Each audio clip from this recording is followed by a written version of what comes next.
বাস্তব জীবনের এক নির্মম পরিহাস কি জানেন? যে জিনিসটা থেকে আপনি দূরে থাকবেন, প্রতিনিয়ত বাঁচিয়ে পালাবেন, তখন দেখবেন ওই জিনিসটা প্রতিনিয়ত আপনাকে এসে কড়া নাড়তেছে। সো হ্যালো এভরিওয়ান, আসসালামু আলাইকুম। কেমন আছেন সবাই?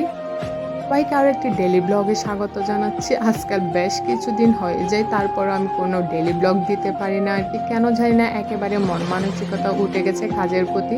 আসলে একটা কথা কি জানেন, যে কাজে বা যে কোনো কিছু প্রতি যদি হতাশা চলে আসে, মনটা যদি উঠে যায় না, ওই কাজটা নিয়ে না মানে ঠিক মতো কাজ করা যায় না বা এগিয়ে নেওয়া যায় না আর কি।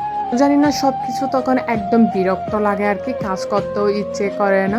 আসলে একটা কথা কি জানেন, আমরা আমাদের জীবনের যে জিনিসগুলোকে খুব বেশি ঘৃণা করি এবং বিরক্ত বোধ করি এবং ওই জিনিসগুলো থেকে পালিয়ে বেড়াই না, তখন দেখবেন আপনার আশেপাশে ডানে বাঁয়ে সব দিক দিয়ে না ওই জিনিসগুলো এসে আপনাকে বারবার কড়া নাড়তে থাকবে।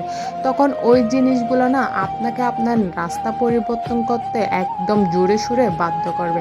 আসলে আমরা যে রাস্তায় চলি না কেন, ওই রাস্তা কখনোই না সোজা হয় না। প্রত্যেকটা রাস্তায় কিন্তু আঁকাবাঁকা থাকে। সেটা আমাদের জীবন পথে আমরা যদি চলতে যাই না, তখন কিন্তু প্রতিনিয়ত বুঝতে পারি।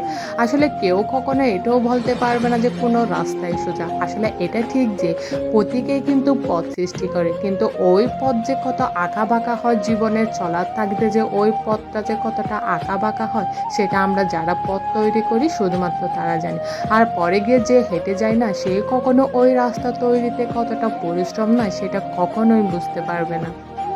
আসলে একটা কথা কি জানেন তো, আমরা অনেকেই যদি একটা রাস্তায় হাঁটতে না চাই না, জীবনের পরিস্থিতি আমাদের এমনভাবে বাধ্য করে কি জানেন, আমরা যেন ওই রাস্তা দিয়েই হেঁটে যাই।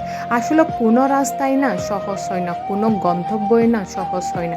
প্রতিনিয়ত আমাদের জীবনের নানা রকম পরিস্থিতি আমাদের পথগুলাকে না খুব বেশি কঠিন করে দেয়। আসলে এই কঠিন পথ যারা পাড়ি দিতে পারে না সব কিছু মানিয়ে, তারাই না দিন শেষে জীবনে জয়লাভ করতে পারে।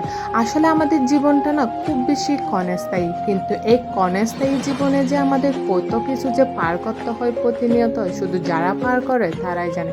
আসলে ছোট থেকে বড় অবধি পর্যন্ত কেউ কখনোই বলতে পারবে না কারো জীবন পারফেক্ট। আসলে আমাদের জীবনে চলার পথে না অনেক রকম হয়, অনেক কিছু হয় যেগুলো আমরা ভাবি না সেগুলোই হয়।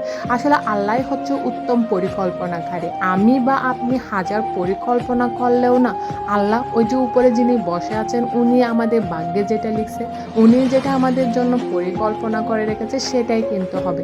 সেটা 1 বছর পরও হোক বা 10 বছর পরও হোক। আমরা আমাদের জীবনে চলার পথে কত পরিকল্পনাই না করি, কত সুন্দরভাবে না জীবনটাকে এরকম করব ওইরকম করব, কত কিছুই না ভাবি। কিন্তু দিন শেষে কি হয় জানেন, আমাদের ভালোর জন্য যেটা আছে সেটাই কিন্তু মহান আল্লাহ তাআলা আমাদের জন্য নির্ধারণ করে রেখেছে। আমরা যদি এটা মেনে নিতে পারি না, তখনই কিন্তু আমাদের জীবনটা সহজ এবং সুন্দর। এই পর্যন্ত সবাই অনেক বেশি ভালো থাকবেন। আল্লাহ হাফেজ।